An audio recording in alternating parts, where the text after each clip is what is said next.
What's up, everybody, and welcome into another enticing episode of Zetro's Toxic Vault.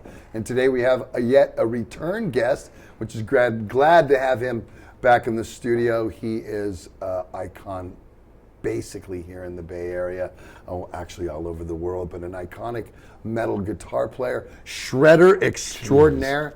Talking about the one and only Mr. Steve Smyth. Thank you very much. Good to have you in again. That, man. It's good to be here. Good to have you, man. Definitely. You got a lot going on, kind of. Yeah, we're active with Forbidden again. Yeah. Well, we're going to get into sure. that. We're going to get. But last time, I think the last time we talked, you were doing One Machine. You're not doing much One Machine anymore, are you? Yeah. Well, the band's kind of been on a bit of a hiatus recently. We have been kind of between singers for the last few years. So we took a little time out. Our drummer kind of went on to do a sort of a rock project, I guess you could say, for a couple records and tours and things like that. So everyone else had stuff that they were doing. We were kind of keeping busy ourselves. I had a situation at home with my wife. She was diagnosed with stage 4 cancer, colon cancer, at the end of 2019. And kind of a long story short. I think we filmed before then. Because I don't think any of that was happening. Yeah, I think that was a while before that. Yeah. Right. I'm trying to remember if we had talked about Killian on Command. I can't remember. I think it could have been close to that time. Yeah, somewhere around that time. It was right around that time. Because I had just started this show in early 2019, like that, in the middle of 2019. Right, okay. So it was after that then. Yeah, somewhere around there. Yeah. So we had moved back here at the end of December 2017. Yeah, because we spoke about that. Yeah. We were trying to number one, sell our house over in England after the whole Brexit thing that happened, where they basically left the EU and decided to go it on their own. And I'll leave that there. And then we came back here to my hometown, Santa Rosa. Didn't know at the time, but 2 months prior to that, the wildfires basically destroyed the place. So all the houses that we were looking at, gone. We're just burned. Luckily, we're just looking at them. So it took us a good amount of time to find a place to sell ours. The time was right. We found a place, and not long after that, she was diagnosed with cancer, with colon cancer, and I just lost her last December. I'm so sorry about that. Thank you, we know about that. I appreciate it. That's a tough one to swallow for anybody, especially after what you had just went through, kind of moving all right back here, you know what I mean? And then again, the last couple of summers have just been brutal in Northern California. Lots of fires going on all the time. It's just, I grew up in Northern California. Do you remember this as a kid? No. I don't. No. I don't remember this. Never. I was saying to my wife, I said, Vic, I don't remember California burning when I was a kid like this. No. Unbelievable. I mean, occasionally, but it's like but not. Every starting May 10, till October, there's a continuous burning somewhere. I mean, you run the risk if you live in those rural areas. I mean, Tom lives in Lake Almanor, Gary Holt lives in Meadow Vista. Right. They've all been given alerts already. Hey, check over the last couple of years. Us too. We're sitting there going, hey, I have a. When's the next one? Don't know. Hopefully not this year. Yeah, it's like, man, that's got to be scary. Yeah, it's a bit crazy. Canada's on fire? Yeah. Wow. Yeah, it's insane, man. Think we've entered the apocalypse yet? Who knows? Huh? Before we were even born, that started. Come on now. Right. The beginning of the end was way before us. Right. So, was music keeping you sane at that time, or did you more or less concentrate on your wife at that point? Because I know that is a big commitment, and you can't go, okay, honey, check it. I'm going to be gone for a week because I got some dates and some shitty little clubs to do, you know what I mean? And a time when she really, and I'm just being honest, and they know. People know. I'm not totally. No, saying this is glamorized life, like you're going on the road and Right. Yeah, and And I'll be back. You all know the what I mean? smoke and fire Yeah, and all this exactly. other stuff. Yeah, Bunch of shit that happens, don't yeah. exist. We know that. So I mean, No, you know, when something like this happens, your total focus of anything else just goes out the window. At least mine did. And you know, music for me has always been there. It always will be. But for that moment, it was more, you know, I was cataloging riffs, things like that, always writing, things like that. So I just kind of went into that mode, but my total focus was her. so now I guess this is a question I wasn't even ready to ask. Is the forbidden thing is this like a blessing in disguise to you? Now it's giving you something that really has some really good fucking balls to it, some validity. Yeah, it's going to take off. It's going to do some good. You guys can write new music. You have a really fresh new singer that can sing the catalog. And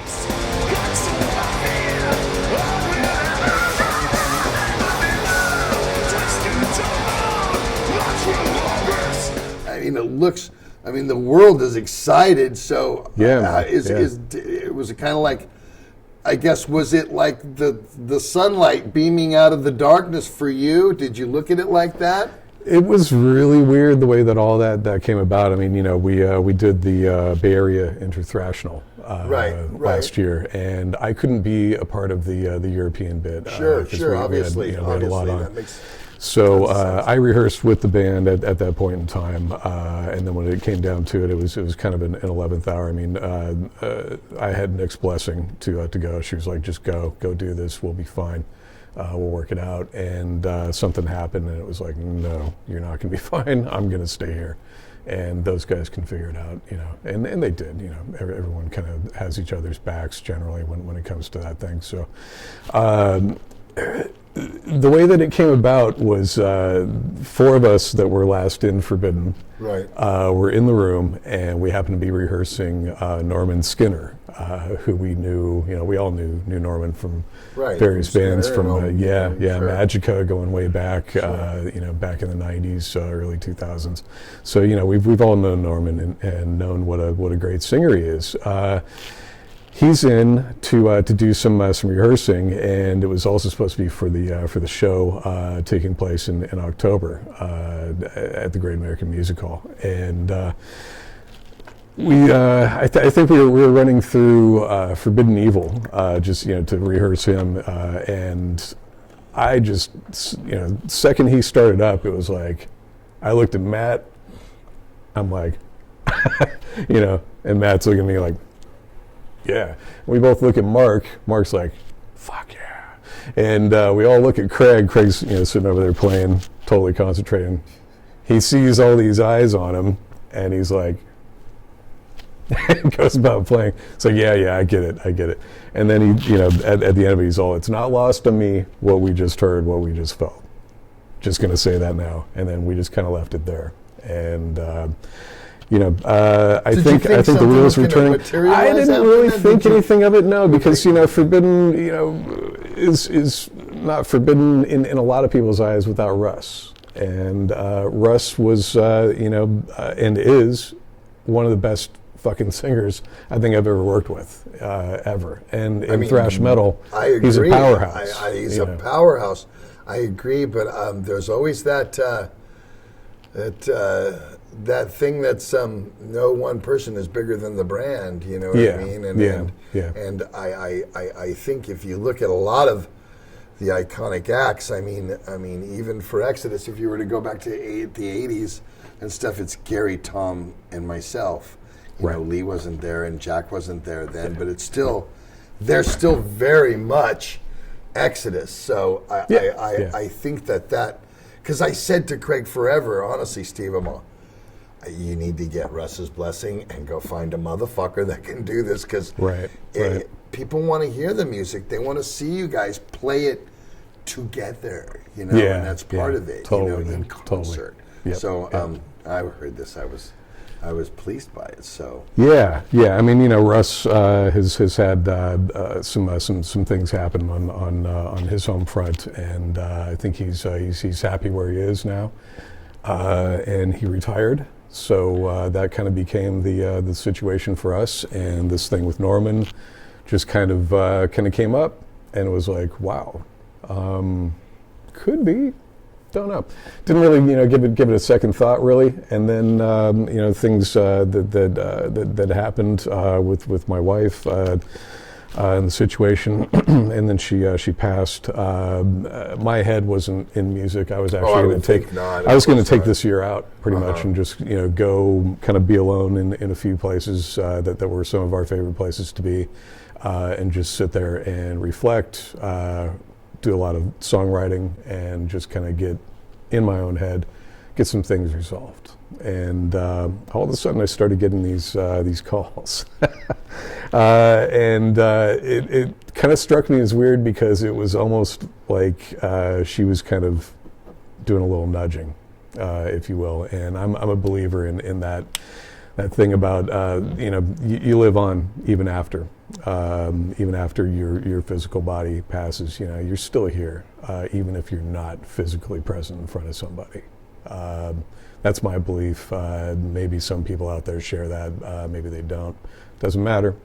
It's what I believe. And I got a call from a band I used to be in, not Forbidden, and asking me if I would go on tour. I don't want to get too far into that, but I basically turned it down. I just wasn't up for it. So that was number one. Then Craig called me, and how much time after that? How much time? It was about 2 days. Really? So that quick? Yeah. It wasn't like a month. It was really weird. It was like, oh my god. Oh my. Yeah. These things started kind of flying in. So somebody's telling you something, huh? Hey, yeah. So he was, the next call, like a couple of days later, I'm like, wow, this is weird. And we're getting to talking. He's all, so listen.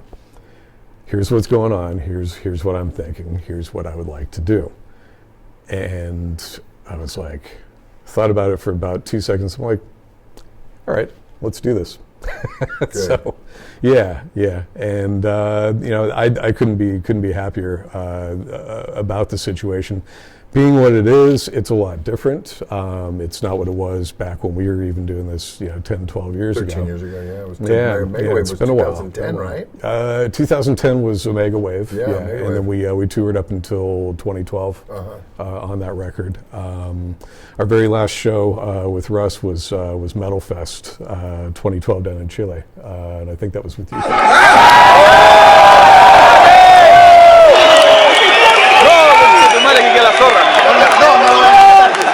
This was called Through Eyes.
Yeah, I think as it well. was. Yeah. No, that would have been with Rob, not with me. Oh, that's That right. would've That's been right. Rob. Yeah. So it was. But I'm aware of some of Exodus. those Yeah, things that yeah. they did with him. So Yeah. So that was our last show, and Russ actually told me on the flight home, I don't think I'm up for this anymore, dude. So I'm just letting you know now. And I think he kind of went to everybody on that flight and kind of broke the news. this is not. This Yeah, it was business is not like, for everybody. You know that, Stevie. wow. Yeah. Oh yeah. Business is yeah, not for everybody. definitely. And as you get older, this is getting harder and harder and harder to do.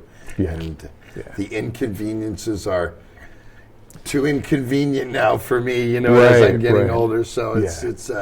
Yeah, I think understand for him mentality. is the physicality of it. Right. He's got a few health things that I think he's working on resolving now. So that at the time was definitely nagging him, and I could tell. So I was like, wow, well, if that's what you decide, dude. That's it's all good, man. You got to be happy. Exactly. That's it. If you're not happy, then why do it? Right. No, don't do it if you're forcing it, just get the fuck out. It's time Yeah, because you're not going to perform well. You're not going to be happy out there. Yeah. You're going to make everybody else miserable. Yeah, and you're not Like, going to love music in the end. No, you'll either. go home You and know fuck. what I don't want to listen. I So- don't want to do that shit. I'm telling you. Yeah. And why did you do this? The reason the reason we do this is because we love this fucking shit so much, especially as kids. It's all I did was eat, sleep, drink, and bleed rock and roll every fucking day. You know Me too, what I mean? man. Me too. The walls That's were where it posted is. with Led Zeppelin and AC/DC and The Who and anybody else. Like I say, because I'm from the 70s, so Rush, whoever there was, because it's and if I got the opportunity to do what those guys are doing, where do I fucking sign? You know what I mean? And then exactly. 40 years later, here we are. It's like, fuck. Fuck. We're going to take a break with Steve, go over some of our sponsors, and we'll come back and find out a couple other things that were going on. Some stuff we forgot the first time we had Steve Smyth here on Zetro's Toxic Vault. Death Wish coffee, that's what you wake up with every morning. That's right, don't you? every morning. The 100% strongest coffee on the market. 100% gets Gotta me going. have it. Gets me going, gets the Exodus guys going on tour every single time. They kick us down. They do great for the show. Go to your grocery store and get some. It's so good. They have different flavors. Blueberry. We haven't tried that one yet. We haven't tried the blueberry, but they have pods. Zach has one, doesn't? Yeah, Valhalla brand. Zach Wild's got his own brand. And the coffee's strong enough, but Valhalla's brand is just another level of getting you out there. And so they make it in pods now if you have everything. Even the Valhalla brand comes in pods. So go to your favorite grocery store today and get yourself some Death Wish coffee. Have you tried Zetro's Toxic Shock? I have my own sauce from Hella Hot Sauce Company. That's right, they've made one for the show. And they make a lot of different ones. They make a lot of different ones, but mine's the best. I think it's the best. It's savory, It and is. it's not too hot. It's but not it's still hot. overpowering. It's still hot. You can put it on anything, your pizza, just eggs. And you sell steak. this on tour. I sell it on tour, but you can go to hellahotsauce.com and get yourself a bottle. And you'll sign it. I if will. you're on tour, I will. right? I will. Actually, the It'll be ones at you the get merch on the ones you get at the merch booth are already signed, but I would be happy to sign your bottle. So go to hellahotsauce.com and get some Zetro's Toxic Shock now. You know what I like, Walt? When I look out in the crowd and I see people wearing Zetro's Toxic Vault t-shirts. That's got to be a good feeling. It blows me. Sometimes I'm be singing and it kind of throws me off track because I get all excited about, oh shit, I should be singing. All around the world, too. Everywhere. So this is where you can get yours. Go to seasonofmist.com. And what's great about Season of Mist is they're never out of your size. They're never out of your color. You can get my prints or any of the prints they do on any dozens of things. Custom, hoodies. right? Is it? Yeah, they're custom. You say you want it on a red shirt, they'll do it on a red shirt. You want it on a shirt that's 4X, they'll do it on one of those. You want it on a hoodie, they'll put it on a hoodie. Long Tank sleeve? tops, long sleeves, everything. So go to seasonofmist.com and then just go there, search Zetro's Toxic Vault. Get it your way. I think we have, about 5 prints of the show now up there. And pick one out and make me proud when I'm on tour and I look out in the crowd and see it. Seasonofmist.com. Want to send someone a cool message? Or not a cool message? More of them are cool messages. Some From of them me, are. Steve Zetro Souza from Exodus. Well, go to cameo.com and I will do that. Birthdays, anniversaries, graduations, pep talks. They could have it scripted out for you, right? They normally do. First gig, I did one a couple of days ago. How about bar mitzvahs? I haven't done a bar mitzvah yet, but first gigs, definitely. I've done first gigs. Haven't done a funeral yet either. But I'm open to one. So go to cameo.com and book me today.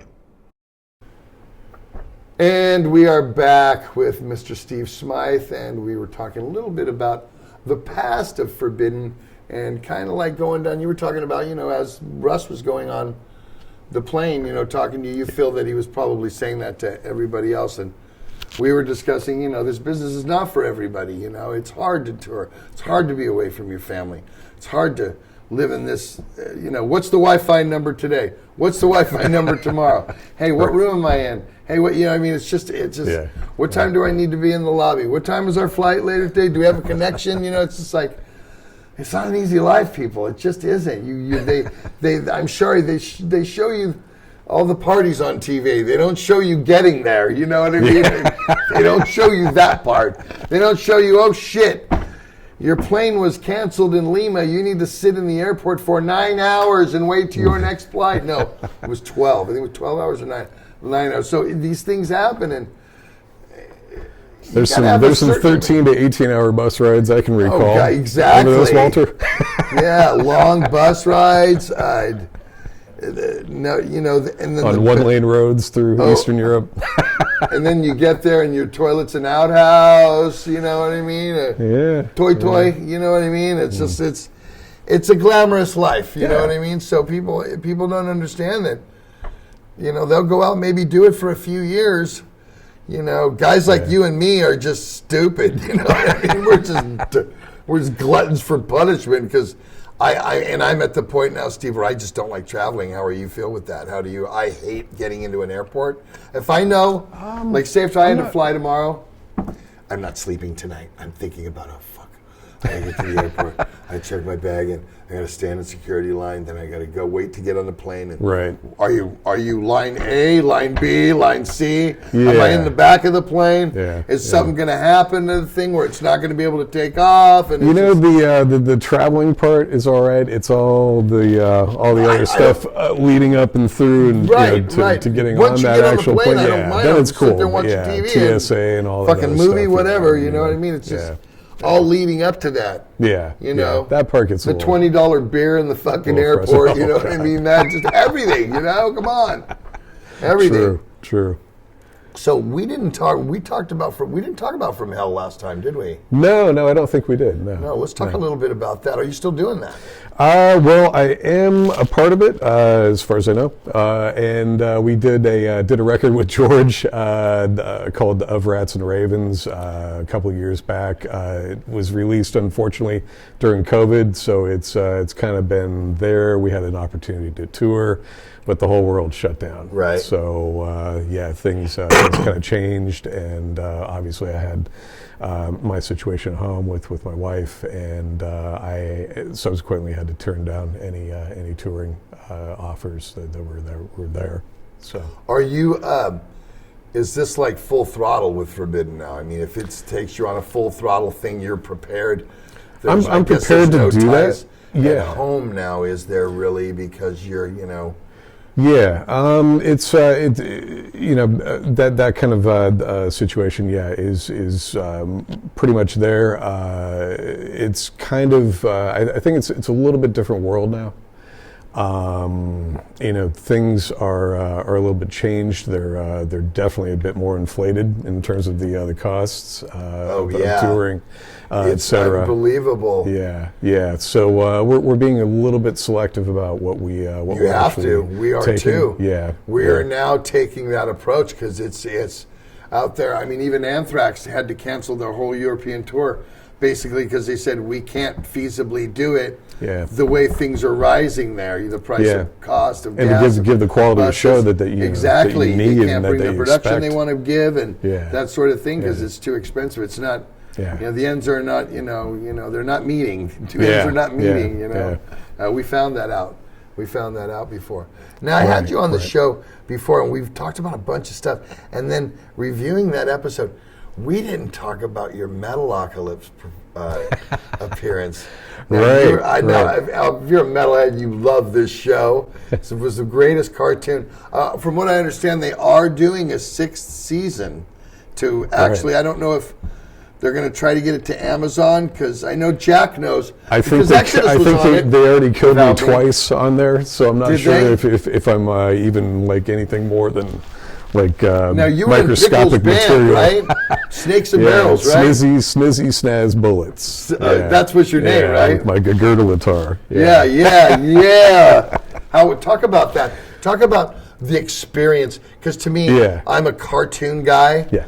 And to get my voice in a car, I just did one for a pilot. I don't know if they picked it up, but it was the funnest thing I've ever done. And I don't know if it's going to get picked. It's getting what pitched better voice? It's getting pitched for a couple of things. Perfect. And me and Danny Filth from Cradle of Filth. And it was a really cool thing. And they're pitching it for it. But we did the pilot already. Yeah. And I was like, out of everything I've ever done, I mean, toured the world, played with my heroes, trading cards, hot song, whatever.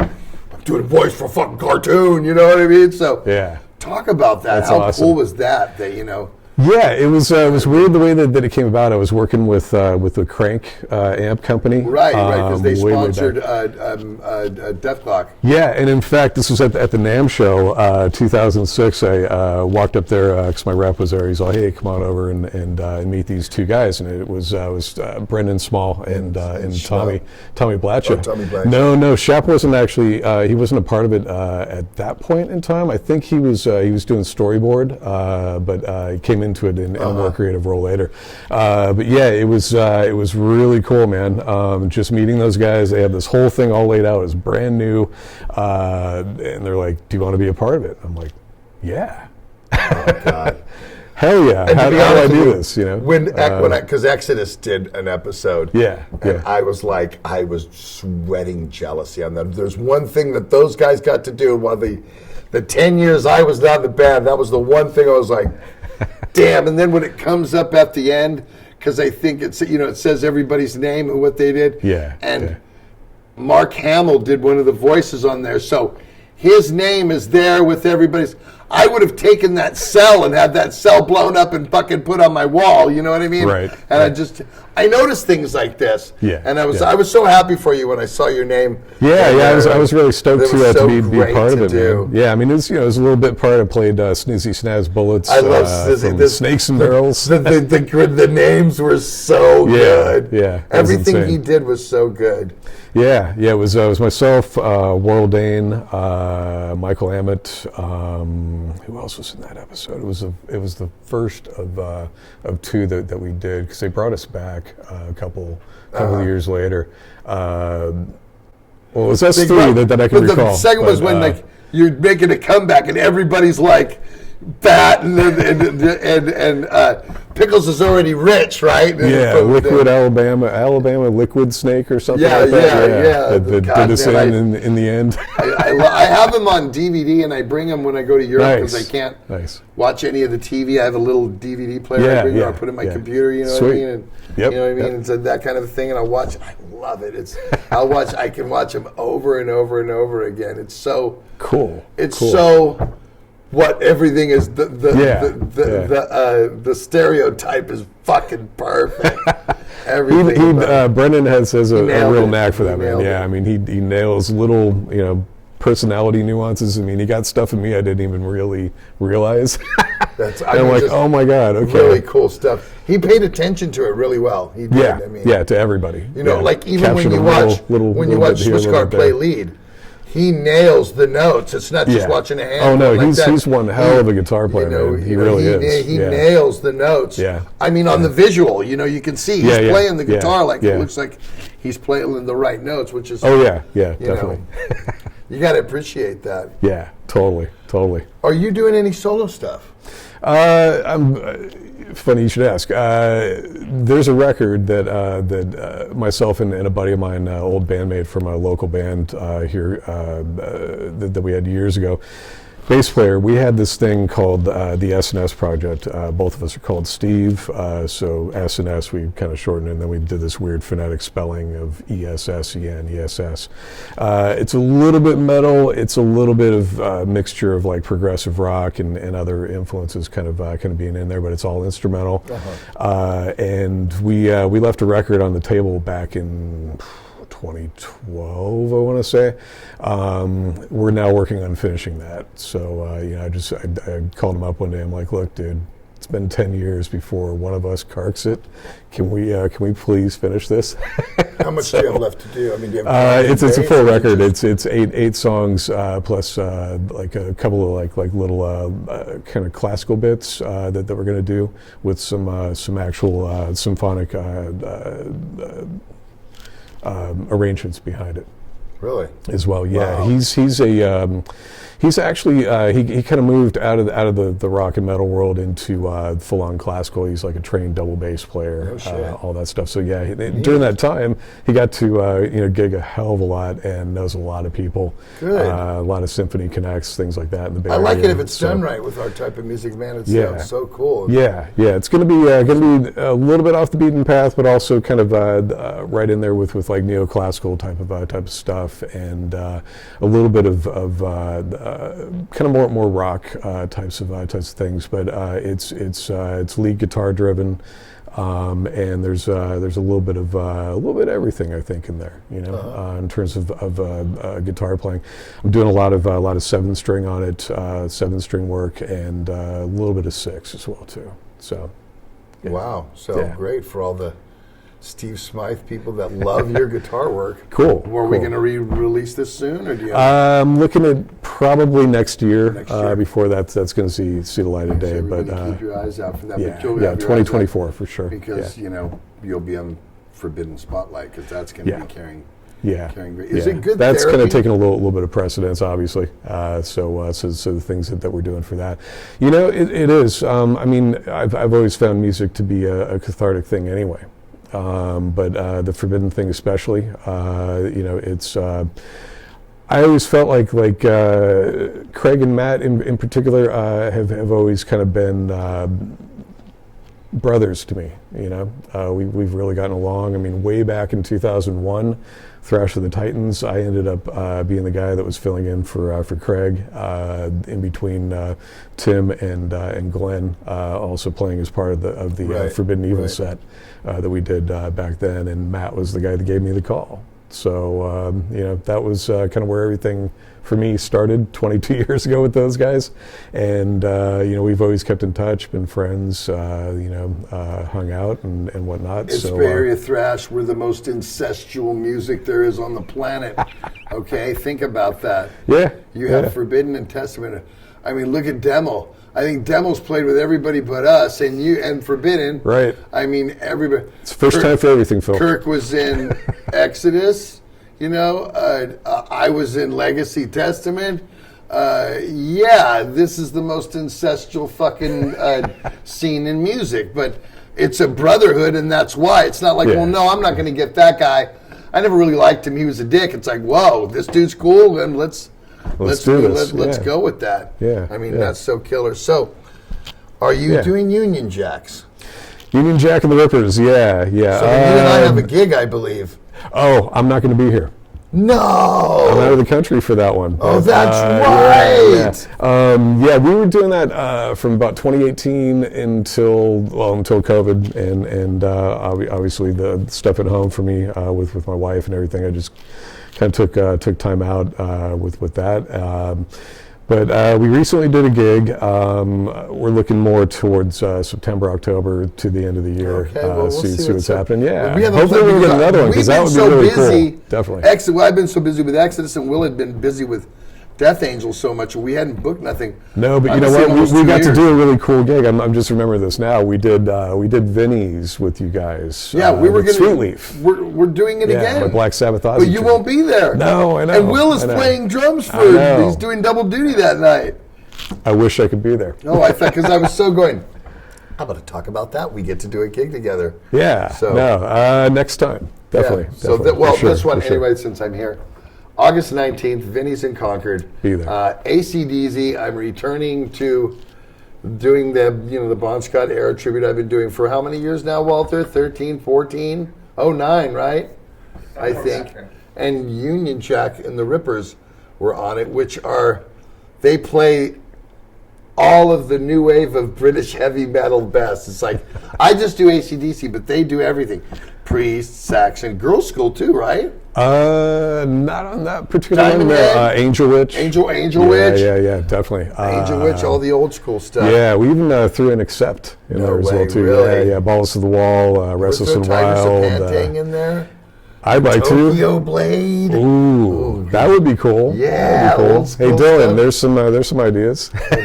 There you go. It's I mean for him it's Dylan Waltz that's kind of doing the whole thing. He's got a great lineup. He's got Andy Gallion in there, Harold Andy's the O. greatest. So great rhythm section there. Tom Draper is in on guitar.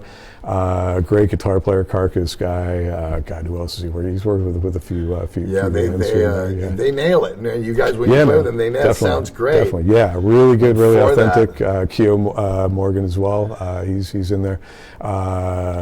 Yeah, it's a really good lineup. It was great fun to be part of it, even for this gig that we just did at the Baltic Kiss last weekend, and hoping to get that going a little bit more later on in the year.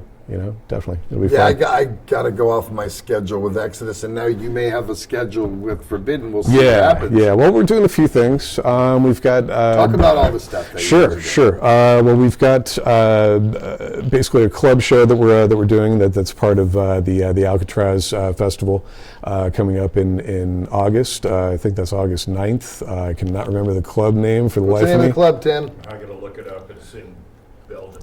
Yeah, it's in Belgium. Is it sold out? It probably sold out. I think it's sold out. Yeah. Sold out in 10 minutes. Yeah. Well, good. Yeah. Then you That can one go sold there and pretty hang out quick. outside. Maybe somebody will throw up, and you can grab their ticket off them up and walk back in. Something like that. There you go. At least you can stand out there and stand by the bus and get your album signed and your shirt signed if you don't. Yep, Because at yep. least they're back together like that. Yeah, and then Alcatraz Festival, we're on. Which is an on amazing the, festival. You're gonna have so much fun. Stoked to One be, of my favorites to play. back. Yeah. We played it back in 2011. Was in a different location. Oh yeah, one of my favorites. Yeah, it's really grown over the Yeah, I years. did it so last year. It's huge. Nice. Yeah, really nice. great festival. I Looking love forward to that. The club is called LP and Dians. LP. ELPEE is the name of the club. it. LP. Elp. The Elp Club. LP. Elp Club. And where's it at? There we go. Dines, D-E-I-N-Z-E. Deinze. Butcher it. Dines. Dines. We're American. If we butchered it, then we butchered it. Elp and Dines. The Elp Club in Elp and Dines. Yeah, there we And go. the club, the Elp Club in Dines, we know that one. You know what I mean? You know how they are. So Exactly. it's sold out, but you can go there and stand outside and listen, because if it's sold out, you can probably hear it from the outside. Yeah, That's yeah, always for sure. good to do. We'll make sure it's loud. And anything else? Well, Alcatraz, we're playing the Friday night. I believe it's main stage, and I don't know what time, but it's going to also be live streamed through the ART channel, ARTE. So Really? yeah, so 6 o'clock Belgian time, which would be out here on the West 9 Coast. a.m. That's 9 a.m. Yeah, so get up early. Yeah, that's going to be cool. And then we're going to be playing as part of the Death Angel Christmas shows coming Good. up in December. Stoked about that. Love Which are those always a guys. fun Love time. playing with Always those a fun guys. time. Yeah. Which I they're believe they've moved great to dudes a Great American Music Hall. Great Those American tickets Music Hall. are not on sale yet. Yeah, But they yeah, will it's sell coming out up. as soon as they Coming do. up. stoked to be a part of that. And we got some stuff lined up for next year. Trying to remember all of them right now. Maryland Death Fest, Hell's Heroes. New music is being worked on. Good. Yes, absolutely. Craig's got some songs he's already developing on, and I've got tons of riffs and like little bits and things I'm going to throw his way. Yeah, That's I why got you're a lot Steve Smyth, because to you get have out, tons of man. riffs. That's great. Of course he does. I better. You leads. You chose this. We chose this life, right? Yeah. So you better be damn good at it. No, I'm sure you have that all in your arsenal. Such in your arsenal. Yeah. So we're just throwing that stuff around, and that's going to come a little heavier after we get done with Alcatraz and all that. So we're taking it easy this year, getting a little more into it next year. Yeah, get some momentum with everything. Yeah, exactly. And that's what's happening there, man. I love that. Well, thanks for coming in and giving us an update. Thanks for having me. Always Appreciate good to have you in. You guys know what to do. It's been a while since he's been in, so leave us some comments. Any questions you have, obviously share this, and if you haven't subscribed, push the subscribe button. It lets YouTube know that they like what we're doing here. But great stuff, Stevie. Thank you for coming in. Awesome, once brother. again. It's Thank always you. good having you. Thank you for having me, man. Having you. And you guys, well, like I said, you know what to do, what we do here on The Vault. We try to get all the people in, especially the Bay Area people, the icons from the Bay Area that were there when we did it. And it's always a good conversation. It's always great having you in. And I hope to be, well, I guess the Christmas show will only be the forbidden performance that we will possibly be able to see. Pretty much, yeah. That's Okay, well, that's I it. guess- Just those 2 days. I guess It's I'll have to actually come 2 out of my days, so, hole out there, Tim, for that, all right? Yeah. I'll come out of my man. hole. Come on out. I'm going to be out of my hole, so thanks once again. You guys, you know what to do. We'll see you real soon on Zetro's Toxic Vault. Bye-bye. Alcatraz! Are you ready to witness forbidden reborn? And my friends, it's time for you to be twisted into form! Let's see those hands!